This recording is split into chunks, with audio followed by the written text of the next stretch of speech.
Dehydration, simple டீஹைட்ரேஷனாகவே வயதானவர்களும் ரொம்ப இளமையான குழந்தைகளும் இறந்து போகிறதுக்கு வாய்ப்பு கிடையாது. அதுவும் இரவு இது மாதிரி பெரிய பெரிய கியூவோட பிரியாணி சாப்பிட்றது கட்டாயமாக உடம்புக்கு நல்லதில்லை. இப்போ வந்து 3ல் ஒரு பையனுக்கு தொப்பை இருக்குது, 2ல் ஒரு பொண்ணுக்கு தொப்பை இருக்குது. டாப் ஆஃப் தட் உடல் பருமன் அண்ட் டயபெட்டிஸ் சேர்ந்து வந்துச்சுன்னா சீக்கிரமாக ஹார்ட் அட்டாக்ஸ் வந்து. தண்ணி எப்போவுமே சிப் பண்ணி தான் குடிக்கணும், ரொம்ப முக்கியம். ஏசியில் இருக்கிறதுனால உங்கள் உடம்பு ஹீட்டிங் ஆகாது, ஆனால் உங்கள் உடம்புக்குள்ளே இருக்கிற ஹீட்டிங் மெக்கானிசம் பொதுவாக சன் ஸ்ட்ரோக் இது மாதிரிலாம் வர்றதுக்கு மேஜர் டேஞ்சர் பீரியட் காலகட்டம் பார்த்தீங்கன்னா இந்த தர்பூசணியோட கலர் வந்து கொஞ்சம் அதிகமாக அந்த சிவப்பு படுத்துறதுக்காக லிப்ஸ்டிக் போடுற போல ஒரு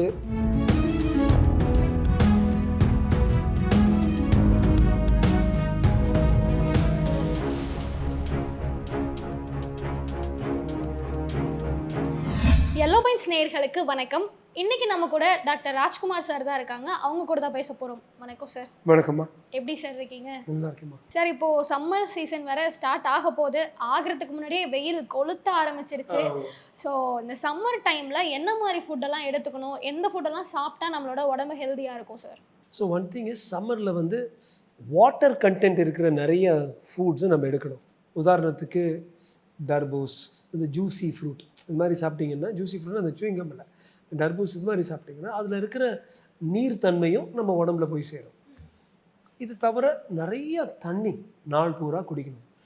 ஒரு சப்ளிமினல் டீஹைட்ரேஷன் சொல்லுவாங்க. அதாவது குறிப்பிட்ட அந்த நபருக்கு தெரியாது, ஆனால் அவர் உடம்புலேருந்து நிறைய நீர் போயிட்டே இருக்கும். ஸோ அந்த நீரின்மை அது வந்து சேர்ந்துடும். அது ரொம்ப மோசம், நமக்கு தெரியாமல். அப்போ தான் என்ன ஆகும், உடம்பே ஒரு உப்பளம் மாதிரி ஆகி, எப்படி அந்த ஒரு உப்பளத்தில் உப்பு பாக்கி இருக்கோ அதுபோல் சிறுநீரகம் கிட்னியில் வந்து சின்ன சின்ன கற்கள் உண்டாகும். ஸோ பொதுவாக பார்த்திங்கன்னா சம்மர் மாதங்களில் இந்த மார்ச், ஏப்ரல், மே, ஜூன், ஜூலை, அஃப்கோர்ஸ் சென்னையை பொறுத்த வரைக்கும் சம்மர் வந்து 3 சீசன் தான் சொல்லுவாங்க. ஹாட்டஸ்ட்டு எப்போவுமே ஹாட் தான். பட் இப்போ இந்த ஹாட்டஸ்ட் சீசனில் வந்து உப்பளம் போல் ஒவ்வொரு உடம்பு இயங்குறதுனால கிட்னியில் கற்கள் வந்து, அந்த கற்கள் கீழே அந்த கிட்னி டியூப்லேருந்து வந்து சிவியர் வலியோடைய அவங்க அந்த கண்டிஷனோட அட்மிட் ஆவாங்க நிறையா பேர். அது நம்பர் 1. Number 2 dehydration. சிம்பிள் டீஹைட்ரேஷனாகவே வயதானவர்களும் ரொம்ப இளமையான குழந்தைகளும் இறந்து போகிறதுக்கு வாய்ப்பு கூட இருக்குது. ஸோ 80-85க்கு மேலே இருக்காங்க, ஒரு 5-6 நாள் அவங்க ஒழுங்காக சாப்பிடல, தண்ணி குடிக்கல, உடம்பு டீஹைட்ரேஷன் ஆகிடுச்சு. ஏதோ ஒரு விஷயம் சாப்பிட்டதுனால கொஞ்சம் வாந்தியும் வயிற்றுப்போக்கும் வருது வச்சுக்கோங்க, வாந்தி வைத்தியன்னு சொல்கிறோம், அது வந்துருச்சுன்னா இன்னும் வாட்டர் லாஸ் இருக்குல்ல, டப்புன்னு கிட்னி ஃபெயிலியர் போய் இறந்து போயிடுவாங்க. அதே போல் தான் குழந்தைகளில் கூட, யங் சில்ட்ரன், ஓல்டு பீப்புள், இந்த 2 எக்ஸ்ட்ரீம்ஸ் ஆஃப் லைஃப்பில் you have to be careful to avoid dehydration in summer. Dehydration நீரின்மை. இதனால தான் அது வெறும் தண்ணி கொடுத்தா பத்தாது.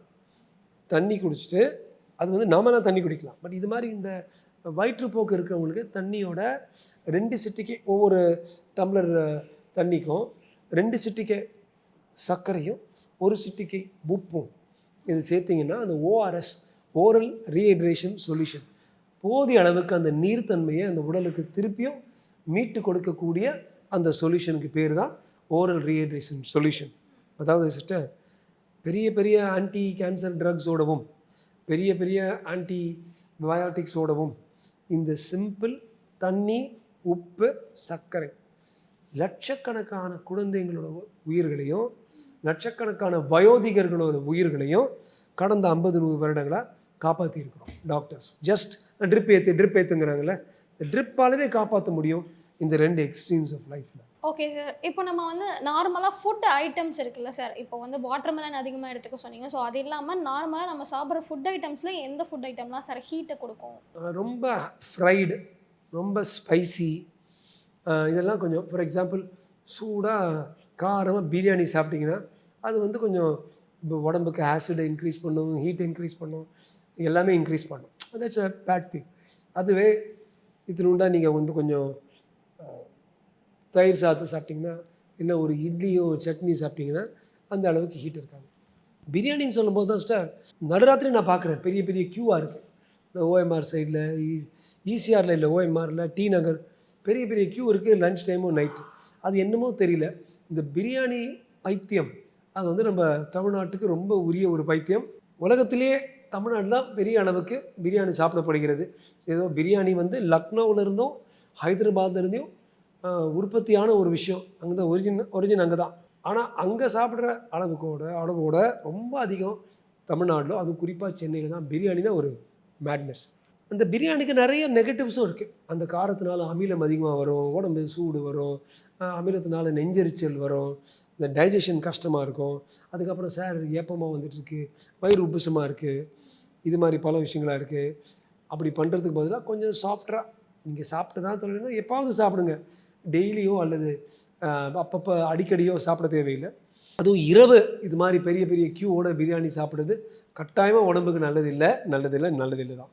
இந்த பிரியாணியில் வந்து அது யாரும் அழகாக வெஜிடபிள் பிரியாணி 2 உருளைக்கிழங்கு போடுங்க, 2 கேரட் போடுங்கன்னு யாரும் சொல்ல போகிறது. எல்லாருக்கும் மட்டன் வேணும், இல்லை சிக்கன் வேணும். இந்த மட்டன் அண்ட் சிக்கனில் வந்து யூரிக் ஆசிட் உண்டாகும். அந்த இருக்கிற புரோதன பொருட்களை வந்து நமது அமிலமும் நமது சுரப்புகளும் டைஜஸ்ட் பண்ணிட்ட அப்புறம் அந்த புரோதன பொருட்களிலிருந்து யூரிக் ஆசிட் வரும். இந்த யூரிக் ஆசிட் போய் நம்ம ஜாயின்ஸில் உண்டாக்கி போய் உட்காந்துக்கிட்டு பயங்கரமான வலியை உண்டாக்கும். பிரியாணி சாப்பிட்டு அதுவும் சம்மர் சீசனில் நைட்லேயும் நிறைய போதிய அளவுக்கு தண்ணி குடிக்காமல் இருந்தால் அந்த யூரிக் ஆசிட் இன்னும் அதிகமாகி இது மாதிரி ஜாயிண்ட் பெயின் போன்ற விஷயங்கள், முதுகு வலி, ஓவரால் பெயின், யூரிக் ஆசிடுடைய ப்ராப்ளம்ஸ் நிறைய வரலாம். சார் இப்போ வந்து நீங்களே சொன்னீங்க இந்த மிட் நைட்லலாம் வந்து நிறைய பிரியாணி கடை ஓப்பனாக இருக்குன்னு சொல்லிட்டு. ஏன்னா சென்னையில் வந்து ஃபுட் ஸ்ட்ரீட்டே 24 hours இருக்கும் அப்படின்ற மாதிரிலாம் சொல்கிறாங்க. அதுவும் 3 மணி பிரியாணி அப்படின்னா அது ரொம்ப ஃபேமஸாக வேறு போயிட்டுருக்குல்ல சார். இந்த மிட் நைட்டில் வந்து அதிகமாக ஃபுட் எடுத்துக்கிற கல்ச்சர் வந்து எந்த அளவுக்கு சார் கெடுதலை உண்டாக்கும்? அதாவது நம்ம உடம்பை உற்பத்தி செய்யும் பொழுதே ஆண்டவன் வந்து ஒரு ரிதம் கொடுத்துருக்கான். அதில் எப்படி ஓம் என்ற இதுக்கே ஒரு ரிதம் இருக்கும், எப்படி கடலுடைய அலைகளுடைய ஓசைக்கு ஒரு ரிதம் இருக்கும், அதே கடல் அலை ஓசை ரிதம் போல் நம்ம உடம்புக்குள்ளே ஒவ்வொரு மனித உடலுக்குள்ளே ஒரு ரிதம் இருக்குது, ஒரு பேட்டர்ன். அந்த பேட்டர்ன் படி பார்த்திங்கன்னா அந்த ஒரு சில சுரப்புகள் ஹார்மோன்ஸ் எல்லாம் நாள் பூரா சுரக்கும். ஸோ என்ன சாப்பிட்டாலும் நல்லா ஜீரணமாகும், அது நம்ம மசில் அது மாதிரி போகும்.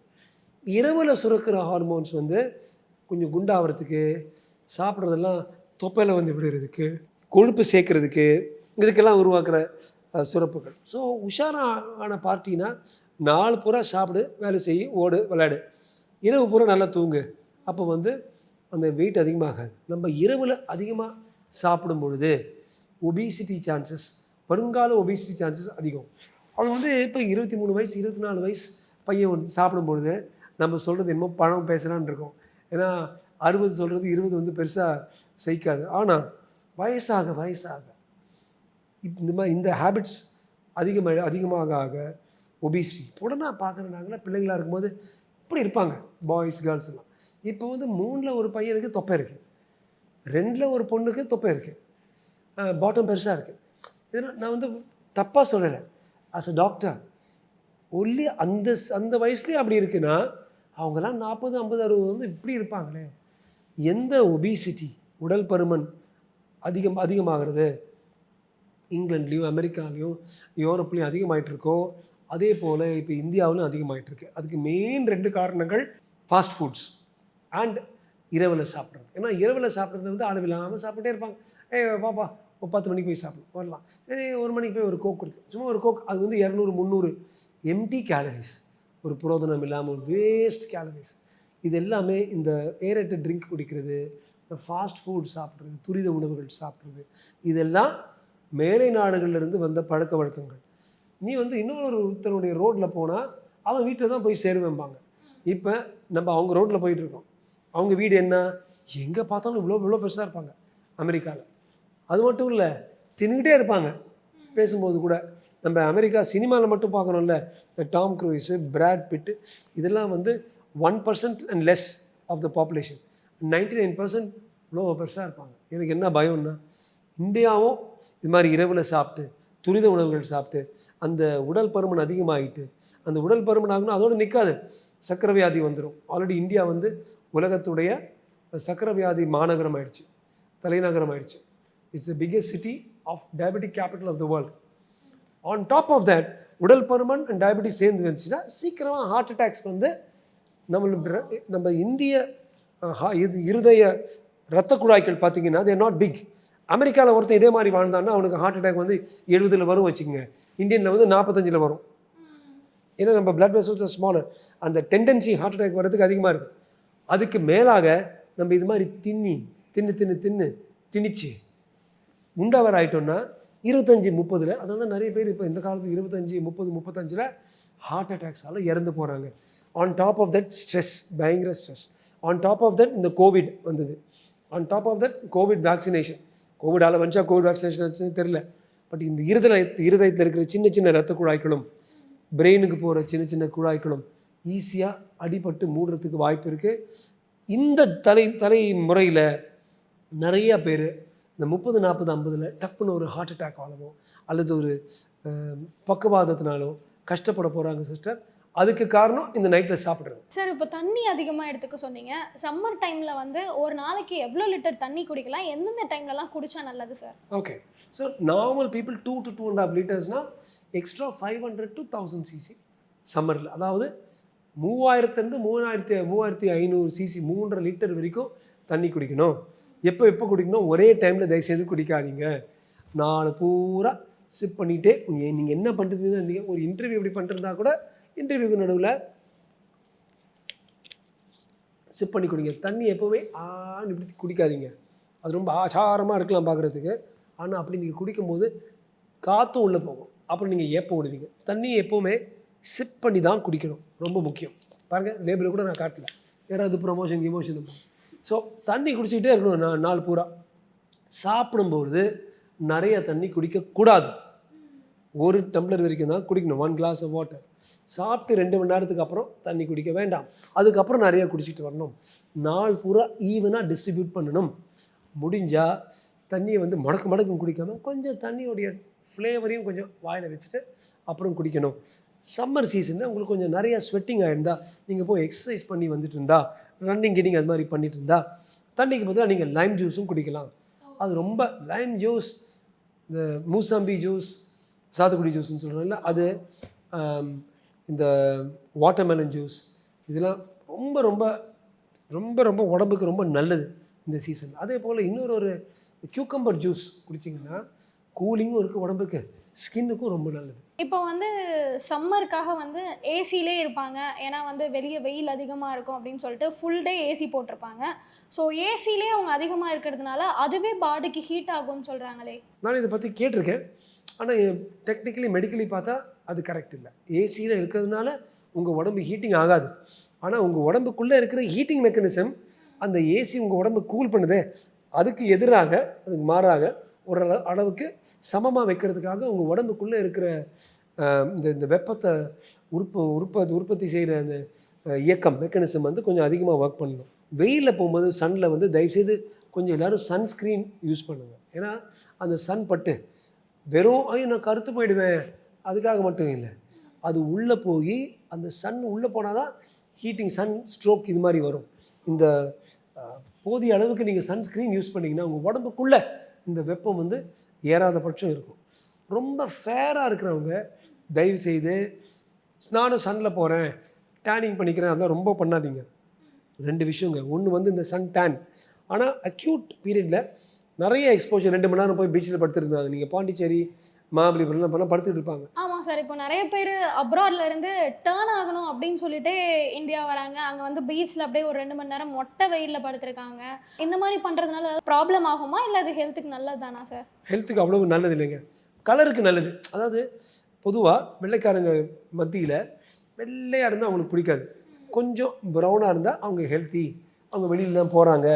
அந்த டேனிங்காக தான் நிறைய லேடிஸ் என்ன பண்ணுவாங்க, வாரத்துக்கு ஒரு வாட்டி இதுக்கு டேனிங் மெஷினே இருக்குது, அதுக்கு அடியில் படுத்துப்பாங்க. அந்த கலரை வந்து கொஞ்சம் ப்ரௌன் ஆகுறது.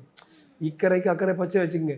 இங்கே பார்த்தீங்கன்னா நீங்கள் பேப்பரை திறந்து பார்த்தா wanted fair bride belonging to such and such கம்யூனிட்டின்னு போட்டிருப்பான் டெய்லி.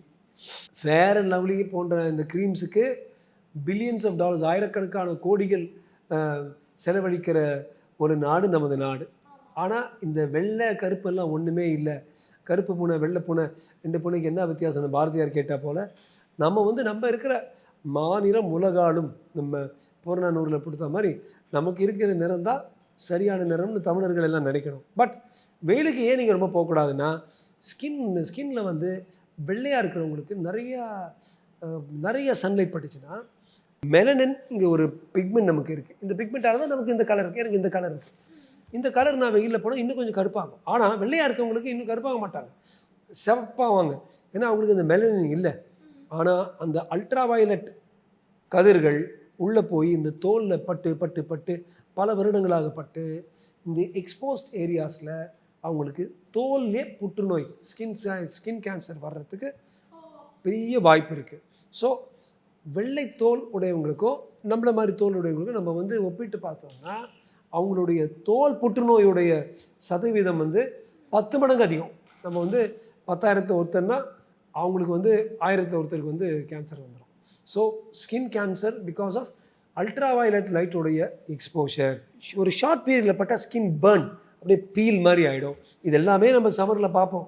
முக்கால்வாசி இந்த காக்கேஷியன்ஸ், இந்த வெள்ளைக்காரங்க ஆங்கிலேயர்கள் மாதிரி போய் அவங்க படுத்துக்கிட்டு ப்ரௌன் ஆகணும்னு போய் பண்ணிட்டு வருது. தயவுசெய்து அஃப்கோர்ஸ் நம்ம ஆளுங்க பெருசாக அப்படி பண்ண மாட்டாங்க.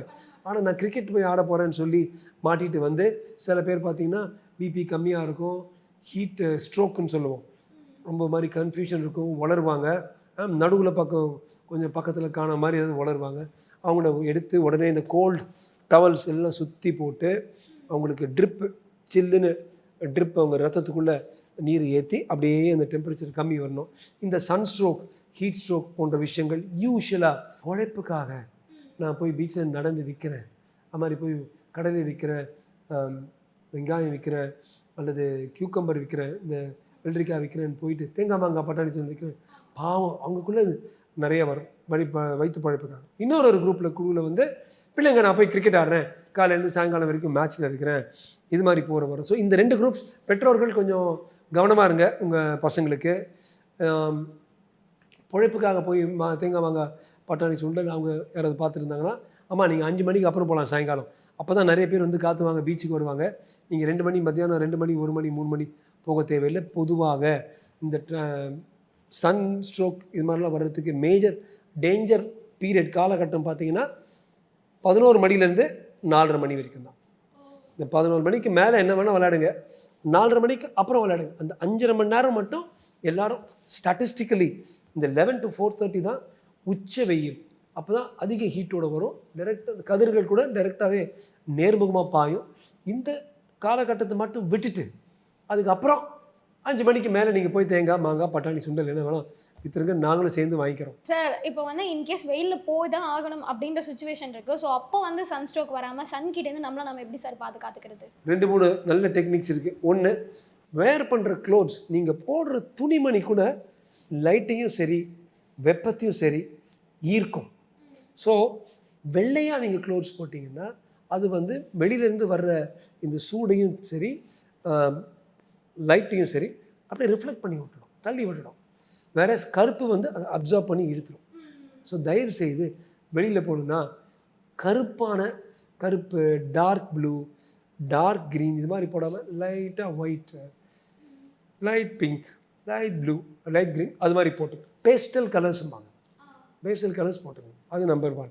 நம்பர் 2, இந்த வேறு மாதிரியான ஹேட் இருக்குமே, இந்த அம்பையர்லாம் போடுவாங்க தெரியுமா, சுற்றி இருக்குமே அந்த மாதிரியான ஹேட். இந்த வெறும் இந்த கேப் இல்லாமல், அப்படி கேப் இருந்தால் அந்த முன்னுக்கு இருக்கிற பகுதி பெருசாக இருக்கிற போல், அல்லது இந்த சுற்றி இருக்கிற ஃப்ளாப்பி ஹேட்டும்பாங்க, அது போட்டால் வெயில் கதிர்கள், சூரிய கதிர்கள் உங்கள் உடம்புக்குள்ளே பாயிறது அது பல இடங்கள்லேருந்து பிளாக் ஆகும். 3வது, முடிஞ்ச வரைக்கும் இது நான் போடுற மாதிரி ஃபுல் கை ஒயிட் போட்டுங்க, இதுதான் பெஸ்ட்டு. அப்போ தோல் மூலமாக கூட இந்த கதிர்கள் பாய்ஞ்சு, அஃப்கோர்ஸ் நீங்கள் லேடிஸ்லாம் கருத்துருன்னு பார்ப்பீங்க, நாங்களாம் அந்த வெப்பம் ஆகணும் பார்ப்போம் மருத்துவர்கள். ஸோ ஃபுல் ஒயிட் போட்டுக்குங்க, அது ரொம்ப இம்பார்ட்டண்ட். 4வது, எங்கெல்லாம் அப்படி இருந்தும் ஒரு பகுதி எக்ஸ்போஸ் ஆகும், கழுத்து, பேக்கு, முகம், கை, இங்கெல்லாம் கொஞ்சம் சன்ஸ்க்ரீன் போட்டுக்கணும். அதுவும் சன்ஸ்க்ரீனில் ரொம்ப அழகாக டெயின்ட்டியாக நாசுக்காக சன் ப்ரொடெக்ஷன் ஃபேக்டர் 3, 4, 5 எடுத்துக்காதீங்க. குறைஞ்சபட்சம் சென்னைக்கு வேண்டியது 30 அல்லது 50 ஃபேக்டர் 30 above, ப்ரிஃபரபிளி ஃபேக்டர் 50னா சோலார் ப்ரொடெக்ஷன் ஃபேக்டர் பேர் SPF. 50னா அங்கே வர்ற கதிர்களை வந்து ஓரளவுக்கு முழுசாக தடுத்து உங்கள் தோலுக்கு எந்தவித ஒரு தீங்கும் செயல்படுத்த முடியாமல் இதை வந்து பிளாக் பண்ணிடும். சரிங்களா? ஸோ இதெல்லாம் சிம்பிள் வேஸ். அண்ட் உங்கள் கையில் வந்து ஒரு சின்ன ஃப்ளாஸ்க் மாதிரி எடுத்துகிட்டு தண்ணி குடிச்சிக்கிட்டே இருக்கணும். சார் இப்போது சன்ஸ்க்ரீன் யூஸ் பண்ண சொல்கிறீங்க, அதனால ஏதாவது ஸ்கின் இஷ்யூஸ்லாம் வராதா சார்? யூஸ்வலாக சன்ஸ்க்ரீனால் பெருசாக ஸ்கின் இஷ்யூஸ் வராது. என்ன கொஞ்சம் ஜென்ட்ஸுக்கு போட்டால் கொஞ்சம் மேக்கப் போட்ட மாதிரி இருக்கும். அதே போல் அப்படி ஒருத்தருக்கு இது உபயோகித்த உடனே கொஞ்சம் அரிப்பது மாதிரி வந்துச்சுன்னா அந்த சன்ஸ்க்ரீனுக்கு வந்து ஒரு அலர்ஜி வந்துச்சு, அதை யூஸ் பண்ணி வேறு ஒரு ஸ்க்ரீன் நம்ம பயன்படுத்தலாம். சிஸ்டர், இந்த கோடை காலத்து விஷயங்கள் சொல்லும்போது தான் இன்னொரு விஷயம் எனக்கு நினைவில் வருது.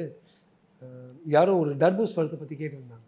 ஆமாம் சார், ஆக்சுவலி நாங்களே கேட்கணுன்னு இருந்தோம். எங்களுக்கு தெரிஞ்ச ஒருத்தர் வந்து இந்த சம்மர்னாலே நிறைய தர்பூசணி சீப்பாக கிடைக்கும்.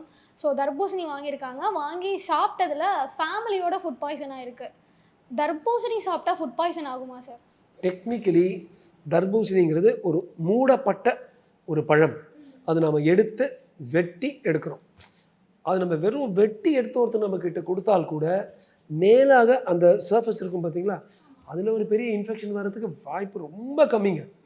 என்ன ஆயிருக்குன்னா, இது எல்லாருக்கும் நான் சொல்லணும், முக்கியமான ஒரு எச்சரிக்கை. இந்த தர்பூசணியோட கலர் வந்து கொஞ்சம் அதிகமாக அந்த சிவப்பு படுத்துறதுக்காக லிப்ஸ்டிக்கு போடுற போல் ஒரு சிவப்பு சர்க்கரை தண்ணியை பயன்படுத்தி பல டீலர்ஸ் அதுக்குள்ளே அப்படியே இன்ஜெக்ட் பண்ணி விட்டுறாங்க. சிவப்பு சர்க்கரை தண்ணி, அதில் தான் ரோடமின்ங்கிற ஒரு டையை பயன்படுத்துகிறாங்க.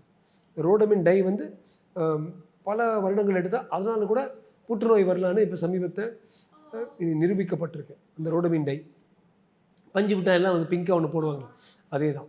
ஸோ அந்த தர்பூசணியில் என்ன இன்ஜெக்ட் பண்ணுறாங்கன்னா, பஞ்சு மிட்டாய்க்கு யூஸ் பண்ண அதே விஷயம். பஞ்சு மிட்டாய் இப்போ அங்கே பிளாக் பண்ணிட்டாங்க, இப்போ விதிமுறை வந்துருச்சு. அதை இங்கே வந்து இன்ஜெக்ட் பண்ணுறாங்க. சக்கரை தண்ணியில் யாரும் பத்திரமா இருங்க. ஏன்னா அந்த சக்கரை தண்ணி என்ன ஸ்டெரிலைஸ் பண்ணி ஸ்டெரிலைசரில் போட்டு கரெக்டாக அந்த இதில் க்ளப்ஸ் போட்டு அந்த இடத்த இன்ஜெக்ட் பண்ணுறாங்க. என்னமோ தண்ணியை போடுறாங்க, டையை கலக்குறாங்க, இன்ஜெக்ட் பண்ணுறாங்க. இப்படி செய்யும் பொழுது இந்த தண்ணி வந்து அது போதிய அளவுக்கு அது சுத்தமாக இல்லை என்றால் இந்த தண்ணியில் இருக்கிற கிருமிகளால் இந்த தர்பூசணியில் வந்து பயங்கரமாக கிருமிகளால் ஒரு இன்ஃபெக்ஷன் வந்து இதனால் பயங்கர வயிற்றுப்போக்கு, வாந்தி, வயிற்று வலி, விட்டு விட்டு வர்ற வயிற்று வலி, ஜுரம் போன்ற விஷயங்கள் வரலாம். இதில் வந்து ஜிஆர்டியாசிஸ், அமீபியாசிஸ் போன்ற கிருமிகளுக்குள்ள கூட இந்த தண்ணி மூலமாக உள்ளே போகலாம். அல்லது பாக்டீரியா, ஈகோலை போன்ற பாக்டீரியா போகலாம். இப்படி யாராவது நீங்கள் அப்படி கஷ்டப்பட்டிருந்தால் அந்த தர்பூசணியோட வர அந்த பாக்கி இருக்கிற அந்த பகுதி இருந்தால் கூட இந்த food and safety adulteration centre ஒன்று இருக்குது தரமணியில். அதாவது உணவு பண்டங்கள் கலப்படம் ஆணையம்னு ஒன்று இருக்குது. அங்கே போனீங்கன்னா அவங்க செக் பண்ணி இந்த ரோடமின் டை அதில் உள்ளே இருக்கா அல்லது அது கிருமிகள் இருக்கா பார்த்தாங்கன்னா, யார் உங்களுக்கு விற்றாங்களோ அந்த கடையில் போய் ஒரு சீல் போட்டால் அல்லது ஷோ காஸ் நோட்டீஸ் போட்டால் அவங்களும் பயந்து இது மாதிரி பழக்கங்கள் செய்யாமல் இருப்பாங்க. தயவு செய்து நிறைய பேருக்கு இதை கேட்டுட்டு நிறைய பேருக்கு 100க்கு 100 நிறைய பேருக்கு இந்த அடுத்த 3-4 மாதத்தில் வாந்தி வரப்போகுது, பேதி வரப்போகுது. நான் சாமான்லாம் விடலைங்க, ஏன்னா இது மாதிரி தான் பண்ணிகிட்டு இருக்காங்க நிறைய பேர். அப்போ நீங்கள் வந்து இந்த பழக்கத்தை, இந்த கொடிய பழக்கத்தை தடுக்கிறதுக்கு நமக்கு என்னடா போச்சு நினைக்கிறதுக்கு பதிலாக தயவுசெய்து இந்த கலப்படம் ஆணையத்துக்கு போய் ஒரு கம்ப்ளைண்ட்டை லாட்ஜ் பண்ணுங்கள். இந்த இடத்துல வாங்கின இந்த விஷயத்தினால இருக்கலாம்னு கூட நீங்கள் சொல்லலாம், சந்தேகம் இருந்தால். யாரும் போய் உடனே சீல் வச்சுட்டு போகிறதில்ல, அவங்க போய் ஒரு சர்ப்ரைஸ் இன்ஸ்பெக்ஷன் மாதிரி பண்ணுவாங்க. வேறு சில டைஸ் பயன்படுத்தி, ரசாயன பொருட்கள் பயன்படுத்தி அதை அப்பனாங்கனாலே அது மேலாக அதில் வந்து அது இன்ஜெக்ட் பண்ணியிருக்காங்களா இல்லையான்னு கண்டுபிடிச்சி, இது சம்மரில் தான், ஏன்னா சம்மரில் தான் தர்பூசணி சேல்ஸ் பயங்கரமாக பூம் ஆகும். அப்போ அந்த தர்பூசணி சிவப்பாக இருந்து உங்களை ஈர்க்கிறதுக்காக பண்ணுற ஒரு கெட்ட வழக்கம். இதனால் நிறைய பேருக்கு வாந்தி பேதி வருது. தயவுசெய்து எல்லாரும் ஒன்று சேர்ந்து இதை வந்து தேவைப்பட்டால் இதை ரிப்போர்ட் பண்ணி இதை பிளாக் பண்ணணும். நீங்கள் சம்மர் ஸ்டார்ட் ஆக போகுது அப்படின்றதுக்காக நம்ம ஹெல்த்தை எந்த அளவுக்கு பாதுகாக்கலாம் அப்படின்ற பற்றி நிறைய கொஷின் கேட்டோம். எல்லாத்துக்குமே ரொம்ப தெளிவாக பதில் சொன்னீங்க சார். நன்றி. நன்றிம்மா. நன்றி நேயர்களுக்கு.